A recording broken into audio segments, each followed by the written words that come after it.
Martha walked through the mall and smiled, enjoying life. Many people do not appreciate the fact of birth and tend to blame their failures on their parents or fate, but Martha always knew that the main thing is life, and everything else can be achieved if you have the desire and purpose. Immersed in her thoughts, Martha did not notice a stranger with a cup of coffee in his hands, who almost knocked her down. Barely recovered from the unexpected encounter, Martha realized that her cream-coloured blouse was hopelessly ruined. The girl smiled modestly and looked calmly at the young man, who was apologizing fearfully and didn't know how to make amends. "That's all right," she said. "If I can't wash it, I'll be wearing it at home during cleaning." The man was greatly surprised that the woman did not make a scandal and demand a refund, and he looked at Martha with interest.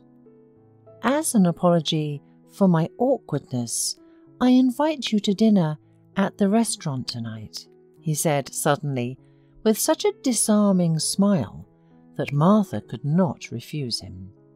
They exchanged phone numbers, and Sebastian offered to drive his new acquaintance home so she did not have to go in a stained blouse on the subway. The evening at the restaurant was wonderful. Martha and Sebastian proved to have much in common, and they decided to get to know each other better and perhaps continue their relationship. By Martha's appearance and her outfit, Sebastian immediately thought she was a strong and independent woman and also earned a decent living.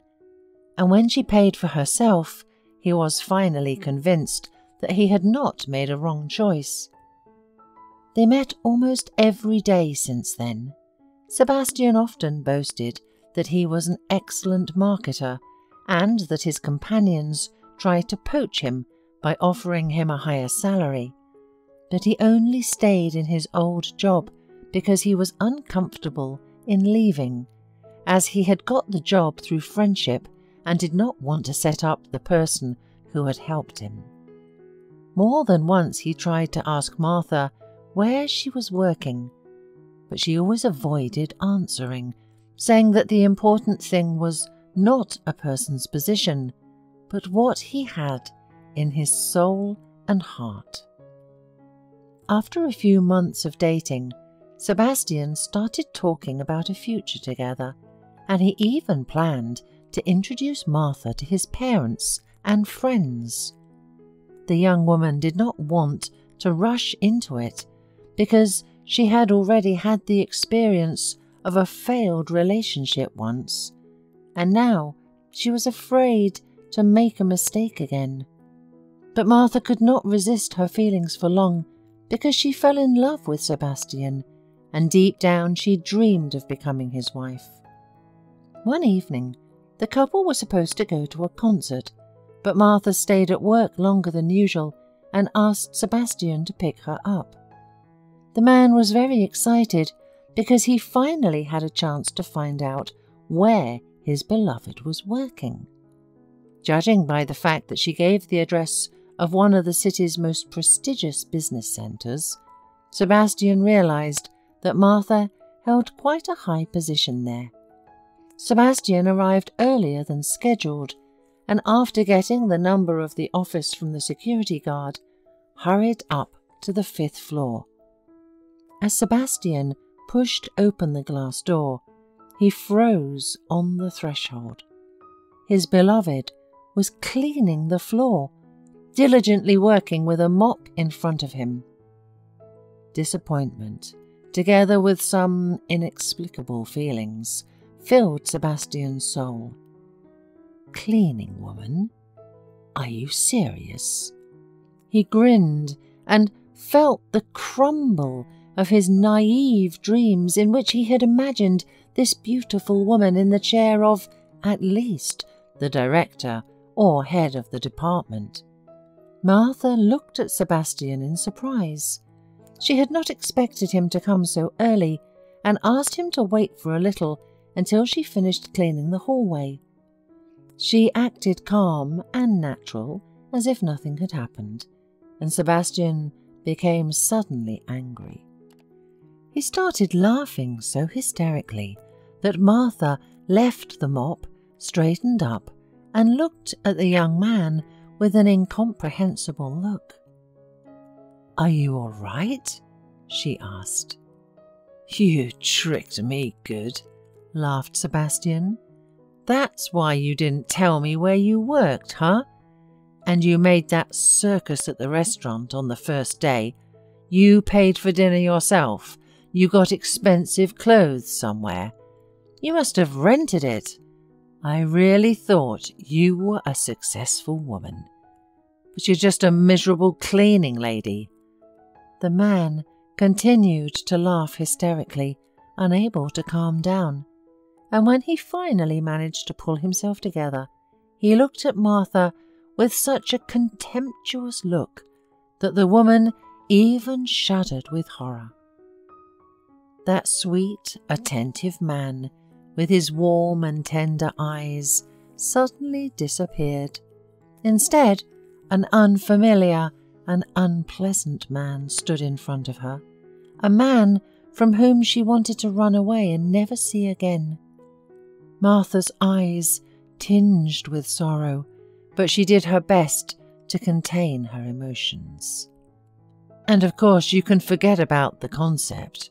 I'm lucky that I didn't have time to introduce you to my friends. Otherwise, I would have embarrassed myself in front of them. I am disgusted at the thought that with those hands you used to scrub toilets. You hugged me afterward," he said with disgust, and headed for the exit. Martha waited with difficulty until he had left the office, and, leaning tiredly against the wall, she sank slowly to the floor and let her tears flow. She was hurt by Sebastian's words, but most of all, it was painful that she had once more trusted a man who did not deserve it at all.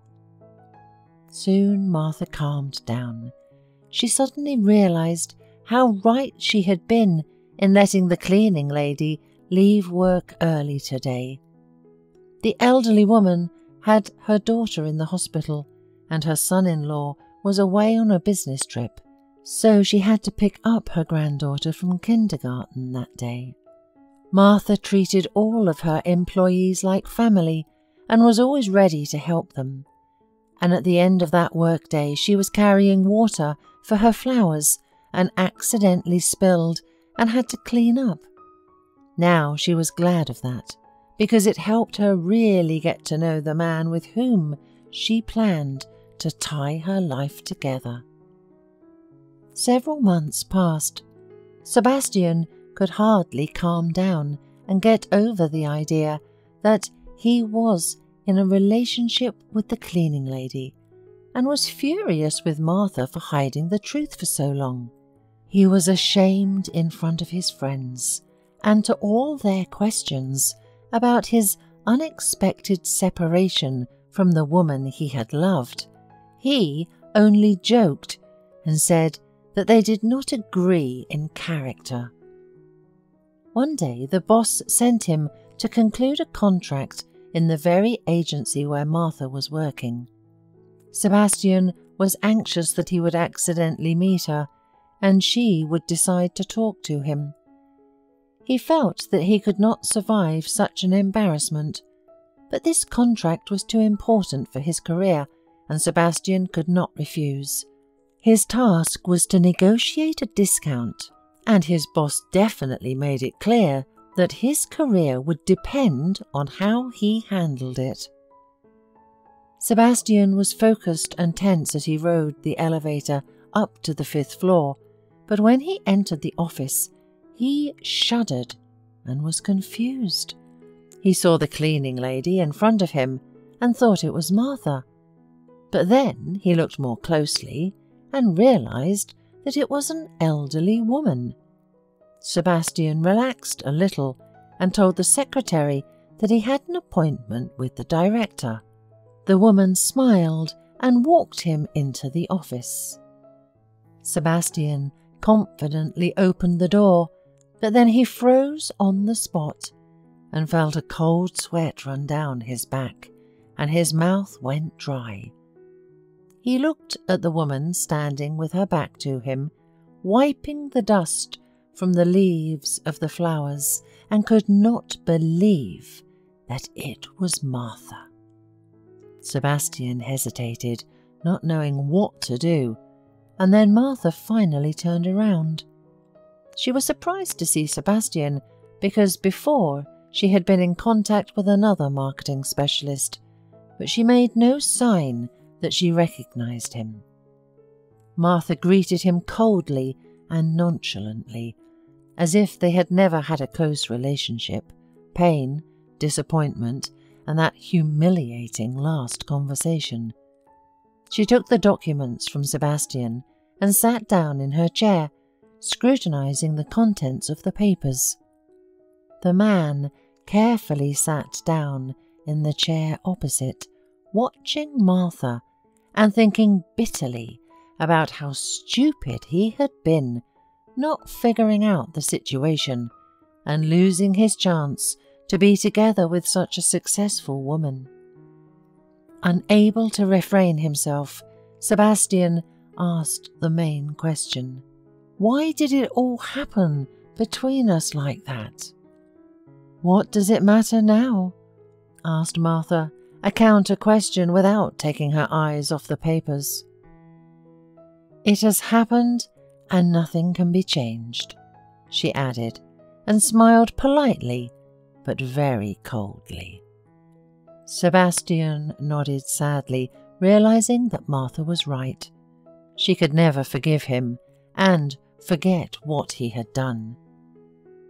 Finishing studying the contract, Martha looked up at Sebastian and measured him with such an icy stare that the man shuddered and realized at once that he could hardly negotiate a discount with Martha.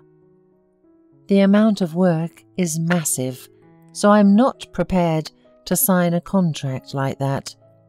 The woman shook her head.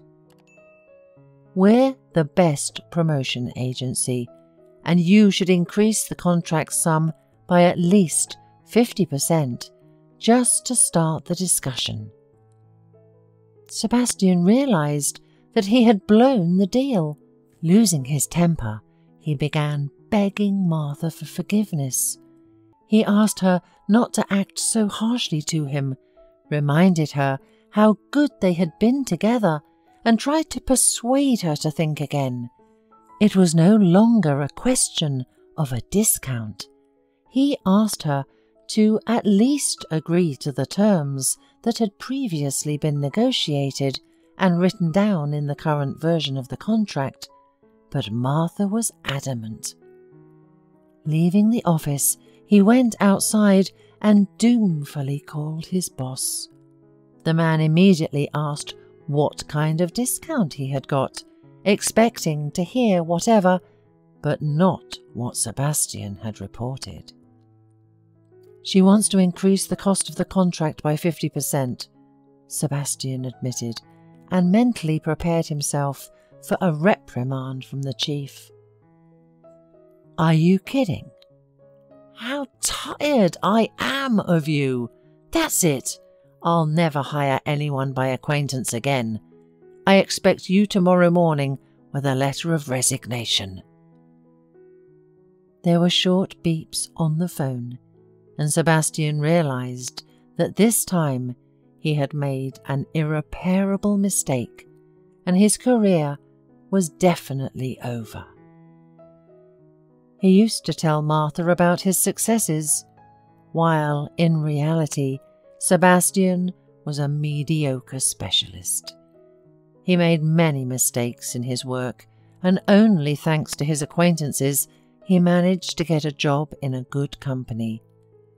Now he had no idea who would take him to such a good position with a high salary, and thought that most likely he would have to go to work as a loader or worse, a janitor. And at that moment he remembered vividly the hurt look Martha had given him when he had been laughing at her, and he felt hurt and ashamed of what he had done. But he could do nothing about it.